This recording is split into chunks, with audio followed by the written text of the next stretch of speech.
Het belangrijkste nieuws van Curaçao in het Nederlands. Extra Journaal. Vers van de pers. Welkom bij Extra Journaal. Het is een hele speciale aflevering van Extra Journaal, want we doen het voor de ingang van het gerechtsgebouw hier op Curaçao. En dat heeft ermee te maken dat dadelijk de zaak tegen de 4 verdachten, die worden verdacht voor de moord op Toon Brood. Dat is een 49-jarige adjudant van de Koninklijke Marechaussee. Die is op 31 mei van dit jaar omgebracht in zijn huis aan de Reigerweg. Er zijn 4 verdachten en er is veel aandacht voor deze zaak. De moord op Toon Brood heeft voor een shock gezorgd op Curaçao. De 4 verdachten die zich nu moeten presenteren zijn in de leeftijd van 20 tot en met 26 jaar. Eentje daarvan, Vrij, die moest zich gisteren al melden voor de rechter voor een andere moord. Het wordt vandaag een drukke dag, want de 4 mogen dan aangeven wat zij vinden dat hun rol in de zaak is geweest. Maar er worden ook gekeken wat zich precies heeft afgespeeld bij de Reigerweg. Waarbij iets voor middernacht 3 mensen binnenkwamen, al heel snel schoten op Toon Brood en daarna de vrouw en de 11-jarige zoon hebben gedwongen om spullen af te geven. Zoals gezegd, het was een zaak die veel aandacht heeft gekregen op Curaçao. Mensen zijn er in shock door geraakt, omdat het kennelijk zo normaal is geworden op Curaçao dat mensen een huis binnenkomen en daarmee iemand vermoorden. Dadelijk meer daarover. Eerst nog naar het reguliere nieuws vandaag op Curaçao, want de verplichte wet op de basispensioen is aangenomen. Dat gebeurde gisteren in het parlement. 17 stemmen voor, 0 tegen. Iedereen die aanwezig was stemde voor.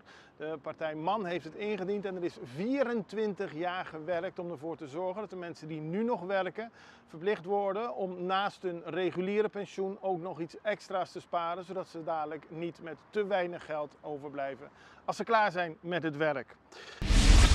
Verder was er een persconferentie over Kita Tour. De politie neemt strenge maatregelen. Tijdens de feestdagen blijven er natuurlijk nog veel controles op het verkeer worden uitgevoerd. Mensen die hun papieren niet in orde hebben, keuringskaart, verzekering en dergelijke. Die auto kan worden weggesleept, zo heeft de politie gisteren aangegeven. Het kost 150 gulden en daarna kost het 35 gulden per dag als de auto moet worden bewaard bij Cora. Het is nodig omdat heel veel mensen auto-ongelukken veroorzaken die niet verzekerd zijn en dat zorgt weer voor heel veel problemen. Trouwens, in de nacht van woensdag op donderdag was er ook een ernstig ongeluk hier op Curaçao. Er werd ook nog op gesproken. Er worden hier op Curaçao 11.000 auto-ongelukken per jaar geregistreerd en dat is een enorm aantal. Dus daarom deze maatregelen.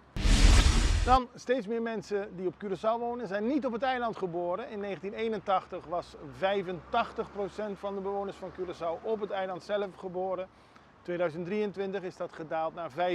Dat betekent dat steeds meer mensen hier wonen die niet op het eiland zelf zijn geboren. Die zijn bijvoorbeeld in Nederland of in Colombia of Venezuela geboren. Vooral de toestroom uit die landen is erg groot.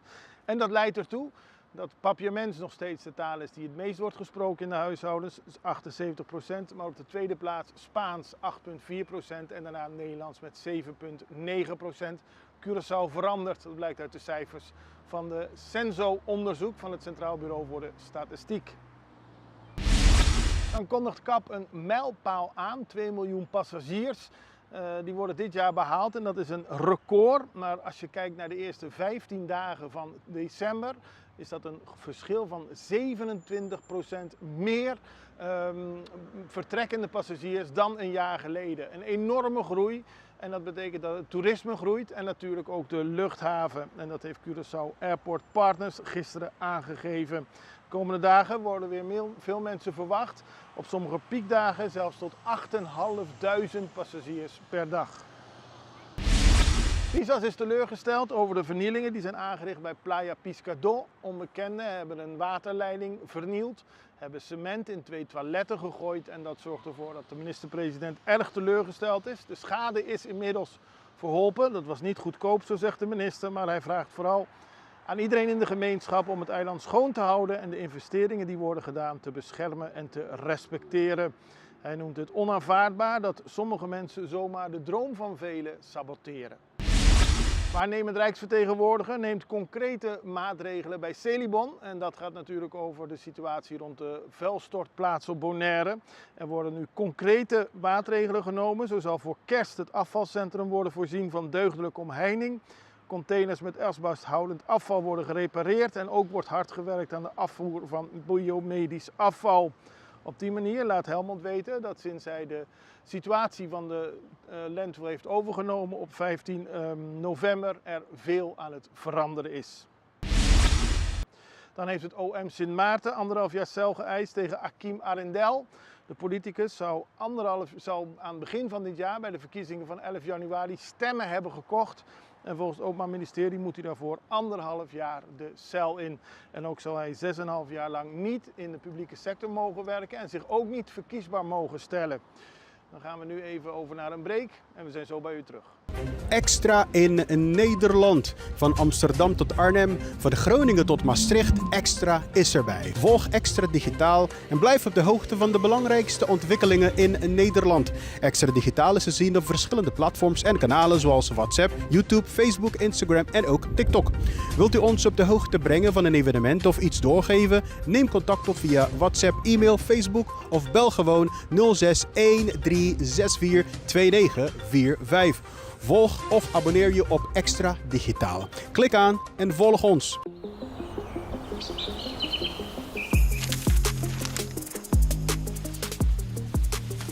Welkom op Curaçao, een van de mooiste eilanden in de Caribiën. Een ware parel. En het is een eiland waar je van heel veel zaken kunt genieten. Van de natuur, van de zee, van het eten, van de mensen en zoveel meer. Curaçao is een eiland waar heel veel gebeurt op het gebied van politiek, cultuur, sport en zoveel meer. En Extra Journaal brengt het belangrijkste nieuws van Curaçao. Maar we hebben ook aandacht voor al het nieuws op Bonaire en Aruba en op de bovenwinden, Saba, Sint Maarten en Sint Eustatius. En we belichten al het nieuws van alle kanten. Het nieuws is duidelijk, actueel en vers van de pers. Extra Journaal, elke werkdag op Salto. Op Curaçao zijn we de hele dag bezig met het maken van Extra Journaal. Volg ons op je favoriete Amsterdamse zender, Tauro.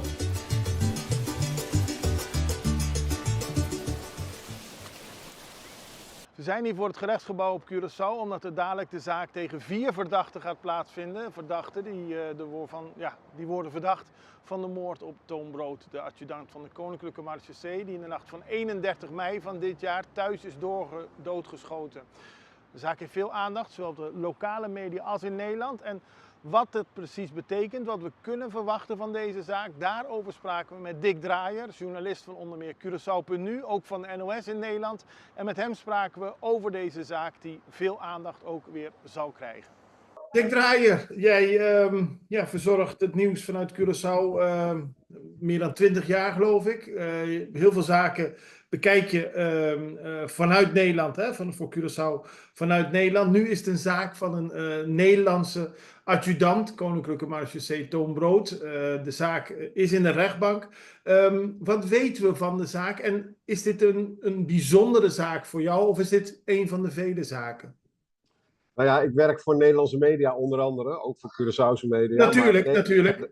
De Nederlandse media is uitermate geïnteresseerd in wat hier gebeurd is. Hè. Het is uiteindelijk ook niet niks als een wetsdienaar om het leven wordt gebracht. Dat zou ook voor de Curaçaose politie groot nieuws zijn. En misschien ook in Nederland in dat geval. Dus dat is eigenlijk de reden dat vanaf het begin dat ik de tip kreeg dat er wat gebeurd was op de Rijgersweg, dat ik erbij betrokken ben. Onder andere met ook andere Curaçaose media hoor. Dus niet alleen. Ja, natuurlijk. Wat weten we van de zaak? We weten vrij veel. Ik kan me natuurlijk niet alle details meteen uit de top of my head halen. Maar het is eigenlijk binnen 2 weken zijn er 4 verdachten gearresteerd. Of 3 plus 1 moet ik zeggen. Die laatste verdachte, ik kan ze wel even noemen als je dat wil. Dat zijn meneer Claveracion Nocento, ik moet even spieken hoor. Ja. 25 jaar oud. Amun Jesus Fray, 19 jaar oud. Ivano James Martina, 22 jaar oud. En Glenson Hilario Zimmerman, 26 jaar oud. Jonge jongens dus. Ja. Die bewuste nacht van 31 mei op 1 juni hebben ingebroken. Dat geluid is gehoord door Toon en zijn vrouw Sonja, die met hun zoontje boven op de veranda waren. En Toon is naar beneden gelopen. En wat er zich toen heeft afgespeeld is niet helemaal duidelijk.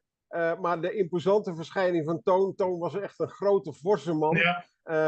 Met een stevig postuur. Dat heeft mogelijk de inbrekers van de wijs gebracht. In ieder geval hebben ze geschoten in zijn gezicht. Dat weten we ook. Hij heeft daarmee niet meteen het leven verloren. Dat is pas in het ziekenhuis gebeurd. Hij is snel naar het ziekenhuis gebracht. Zijn vrouw is natuurlijk in paniek naar beneden gegaan en weer naar boven. En de inbrekers gingen uiteindelijk weg, maar kwamen weer terug om de auto te halen. Dit verslag overigens is vrij uitvoerig door de Telegraaf opgetekend gisteren. Dus daar kun je het ook lezen. Uiteindelijk zijn ze weggegaan met de auto. Die auto is heel snel gevonden en binnen 2 weken, geloof ik, zijn wel alle daders al meteen gepakt. En dat heeft natuurlijk mee te maken dat de politie vrij goed is ingevoerd in de kringen waar deze jongens vandaan kwamen. De connectie daartussen, tussen de crime, tussen de misdaad en de brood. Er zijn heel veel speculaties over geweest in de tijd, want hij werkte bij het grenstoezicht.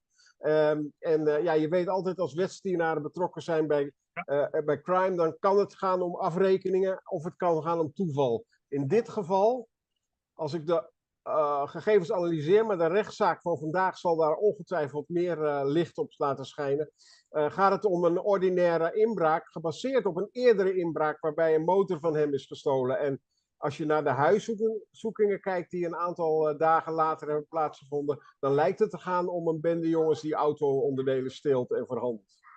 Ja, en dat maakte de zaak in het begin, voer voor heel veel speculatie. Heeft het met zijn werk te maken of niet? Uiteindelijk zijn die 4 jongens 1 voor 1 in een korte reeks aangehouden. Maar een van de daders, die zat al vast op verdenking van een andere moord. Dus dat geeft wel aan dat het wellicht, zoals je zegt, jongeren waren die al diep in de criminaliteit bezig zijn. Die indruk heb ik uit het dossier ook, voor zover ik daar weet van heb en heb gelezen. Gaat het niet om jongens die in 1 nacht per ongeluk iemand uit angst hebben doodgeschoten. Want dat zie je ook wel vaker bij crimes. Dat er per ongeluk wordt geschoten met een revolver en vanuit de spanning. Maar ik heb hier het idee, de spanning zal nog steeds het geval kunnen zijn. Ja. Maar ik heb hier echt het idee dat deze jongens op het boevenpad waren en niet voor de eerste keer. Nee, en het feit dat ze zo snel achter elkaar gearresteerd waren, we hoorden vanaf het begin af aan, hier wordt heel veel aandacht aan besteed. Is dat dan ook een duidelijk geval daarvan? De politie wilde dit snel oplossen of lag het gewoon makkelijk voor de hand om die jongens te afhalen? Nee, ik denk wat ermee te maken heeft, de politie wilde het uiteraard snel oplossen. Hè. Er is ook een persconferentie geweest met de korpschef Ellis en met Heiko de Jong, de hoofdofficier van justitie. Er is assistentie uiteraard vanuit Nederland gekomen. Dat is bijna altijd met dit soort zaken. Ik moet zeggen, de invoer van de politie, hoe moet ik dat netjes zeggen? De politie weet heel vaak waar dit soort dingen om gaan. Kleine aanwijzingen en men heeft in de buurt heel veel kennis en kunde.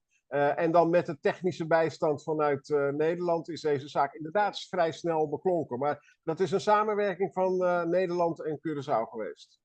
En je noemde net al dat verhaal in de Telegraaf waarbij de weduwe geïnterviewd is. Dit heeft ook heel veel aandacht in Nederland gehad. Verwacht je ook heel veel Nederlandse pers tijdens de behandeling? Ja, absoluut. Als jij er morgen ook bij wil zijn, moet je vroeg zijn. Want het Hof had al gezegd, probeer 1 uur, 1,5 uur van tevoren te komen. Want er komt heel veel pers. De weduwe zelf, Sonja, komt ook bij deze zaak. Die komt overgevlogen, is misschien al overgevlogen. Het heeft enorm veel belangstelling in Nederland. En niet in de laatste plaats bij de marechaussee in Nederland. Want het was een geliefde man. En het is natuurlijk een tragisch verhaal. En dat grijpt zeker in bij mensen die dagelijks met criminaliteit bezig zijn en weten dat dit risico er altijd is. Ja, en er is een herdenkingsmunt al voor hem gemaakt in het papiaments. Dat geeft ook wel aan dat hij ook hier een geliefde persoon was. Absoluut. Het is, het was, ik weet nog die dagen, de 1 juni, toen ik dezelfde tip kreeg. Ik kreeg nota bene een bericht van de marechaussee uit Nederland voor. Dat zelfs Lilo Silveran het mij vertelde. Dus je kunt nagaan hoe snel dat nieuws is gegaan en hoe schokkend dat is ervaren door iedereen. Het was een hele geliefde man. We houden het in de gaten en ik wil je heel erg bedanken voor de uitleg. Graag gedaan. En daarmee zijn we aan het einde gekomen van deze aflevering van Extra Journaal. In de volgende afleveringen zullen we terugblikken op deze zaak en ook aangeven wat er al over bekend is. Maar tot die tijd, hartelijk dank. Tot de volgende keer. Tot ziens. Dag.